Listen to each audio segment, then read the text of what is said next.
Hierdie is Landbou Weekblad se weervernoot video vir die Langkloof. En kort, humiditeit bereik hoogtepunte teen 100%. Risiko vir swamdruk is hoog. Hier is die besonderhede. Sedert Januarie het ons 590 mm reën gehad, 124% meer as die 5-jaar gemiddelde. Groeigraaddae staan tot dusver op 1557. Dit is 215 grade hoër as die 5-jaar gemiddelde. Die laagste temperatuur wat voorspel word is 2 grade. Die hoogste is 16,1 grade.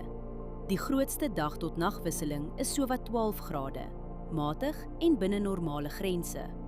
Met temperature wat onder 3 grade daal, bestaan daar 'n rypgevaar vir sensitiewe blokke en jong aanplantings. 44,9 mm reën word die week verwag.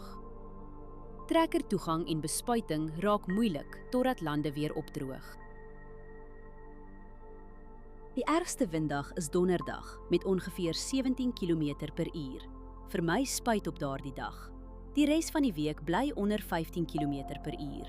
Let op windrigting, windvlae, temperatuur, humiditeit en delta T voor jy spuit. Verdamping is die hele week onder 2 mm. Oorbesproeiing in die soort toestande hou risiko in vir wortelsiektes. Humiditeit is meestal hoog en blaarnatheid gaan donderdag hoog wees. Dus is die risiko vir swamdruk hoog. Onder die toestande kan swaminfeksies vinnig versprei op vatbare blokke. As jy een ding doen, oorweeg dit om voorkomende swamdoder vir die eerste droë, kalm oggend te skeduleer. Hierdie weerinligting is gebaseer op werklike data vanaf meetstasies.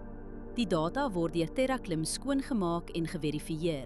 KI-interpretasies word deur grondwaarheidsdata onderlê, aangedryf deur Villa Crop Protection. Hierdie verslag is met die hulp van kunsmatige intelligensie gegenereer en is nie professionele advies nie. Ga na weather.villacrop.co.za en kies die weerverslag vir jou streek.